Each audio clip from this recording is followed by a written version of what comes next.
Yahobu, Bapak Ibu Pendeta, Sinenge, Majelis dan warga Gereja Amin, ini adalah channel YouTube Sinode Gereja Amin. Karena itu, bagi yang mencintai Gereja Amin, tontonlah, subscribe, like, dan bagikan. Gereja Amin yang tangguh, mandiri, dan peduli. Tuhan Yesus memberkati.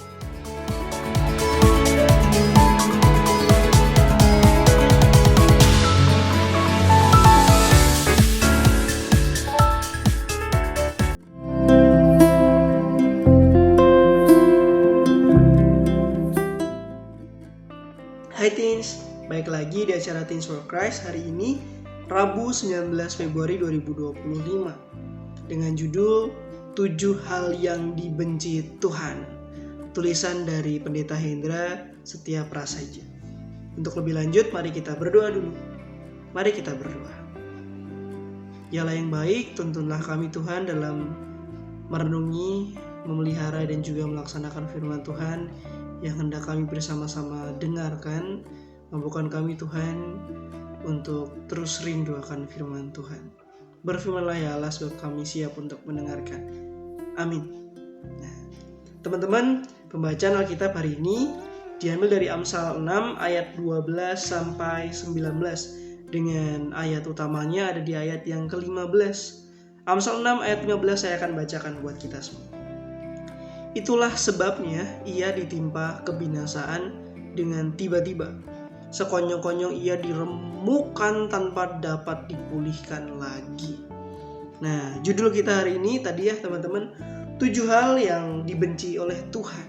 Nah, apa saja sih 7 hal yang dibenci oleh Tuhan? Kita perlu tahu dulu teman-teman, kalau misalnya di dalam era yang modern ini, era yang digital ini gitu ya, seringkali kita menjumpai berita-berita yang hoax, yang nggak bener, yang bahkan sampai kita bingung ini beritanya benar atau enggak sih gitu, ini fake atau enggak gitu ya.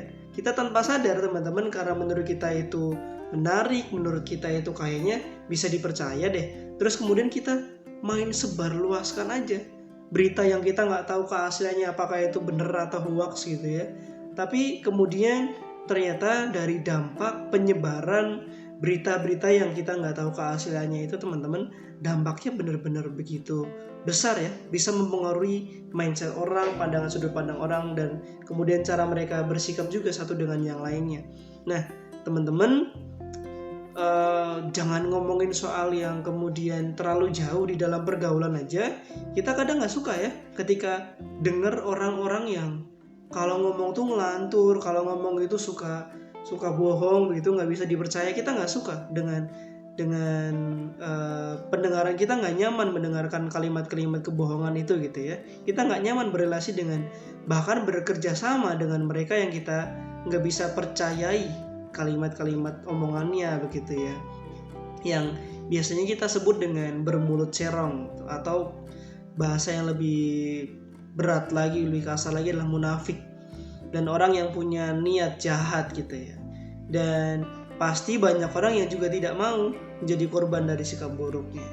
Amsal hari ini teman-teman menegaskan bahwa ada 7 perkara yang dibenci Tuhan, dan tadi kita juga udah bahas di awal ya. Yang pertama itu adalah mata yang sombong. Kenapa mata yang sombong? Karena dengan sombong dia menunjukkan bahwa dia punya sikap yang angkuh dan merasa dirinya udah selalu benar gitu.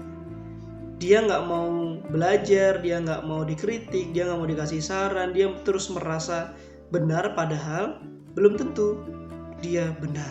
Nah itu yang Tuhan nggak suka. Yang kedua adalah teman-teman, tentang lidah yang dusta tadi ya, yang menyebarkan kebohongan. Nah ini hati-hati buat kita. Jadi harus kita cross check dulu, harus kita lihat dulu kebenarannya, baru boleh kita sebarkan. Kata Amsal, lidah yang sulit dikuasai itu jadi bencana buat diri kita. Kita harus belajar mengontrolnya. Kemudian yang ketiga, Allah juga benci orang yang suka melakukan kejahatan, yang dikit-dikit melakukan kejahatan, bahkan dalam pikiran pun jangan sampai ada terbesit tentang kejahatan. Keempat, tentang tangan yang menumpahkan darah. Tuhan gak suka tangan yang main kasar. Terus Tuhan juga gak suka yang kelima, hati yang merencanakan perkara jahat. Bahkan bukan melakukan, belum sampai melakukan, cuman mikir aja Tuhan gak suka gitu ya. Kemudian yang keenam ada kaki yang juga melakukan kejahatan, bukan cuma tangan tapi juga kaki. Kemudian perkara berikutnya adalah orang yang sering bertengkar atau memantik keributan dengan saudara-saudaranya. Nah, teman-teman yang di rumah yang sering kemudian jalin kakak adiknya, Tuhan gak suka dengan pelakuan yang kemudian bikin emosi saudaranya, bikin menyulut pertengkaran gitu, apalagi sampai nangis gitu, sampai berantem. Nah, perbuatan-perbuatan ini dibenci Tuhan dan katanya di ayat 16 bahkan sampai dibilang menjijikan diri Tuhan. Nah, pesan buat kita teman-teman teens, buat yang paling susah untuk kita adalah mungkin ini menjaga mulut kita ya untuk tidak berbohong, karena bohong itu gampang sekali. Bohong itu gampang banget gitu ya. Dengan sikap kita yang tergolong sebagai umat Kristen yang bisa dipercaya gitu ya, kita bisa menggunakan bibir kita itu semau kita. Makanya harus hati-hati.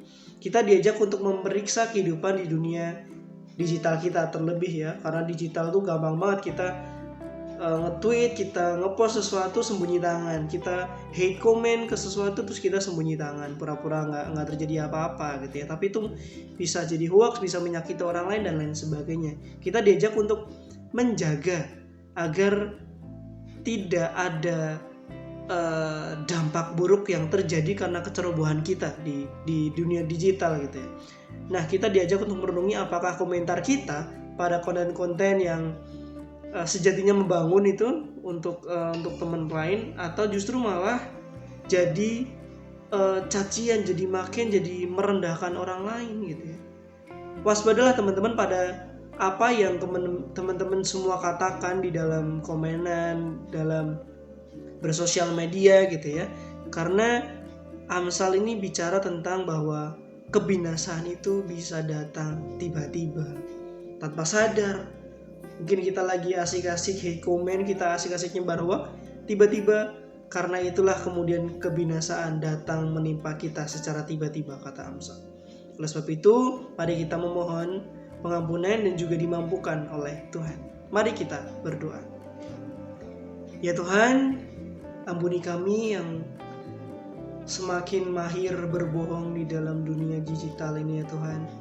Ampuni kami dan mampukan kami untuk berhenti melakukan tindakan yang tidak Tuhan kehendaki dalam kehidupan nyata maupun kehidupan di dalam dunia digital. Mampukan kami terus menyebarkan firman kebaikan Tuhan, menjaga lidah kami dari dusta, menjaga lidah kami dari ujaran-ujaran caci maki dan kebencian dimanapun di kehidupan nyata kepada saudara-saudara kami dan juga di dalam kolom-kolom komentar Tuhan digital sosial media. Mampukan kami menjadi anak yang bijak dalam mempergunakannya. Terima kasih Tuhan, setialah terus menegur dan mengajar kami. Di dalam nama Yesus Tuhan yang baik kami berdoa. Amin. Oke, sedemikian aja tuh teman-teman pembacaan Teens for Christ hari ini. Jangan lupa like, komen, dan subscribe ya. Sampai ketemu lagi. Dadah.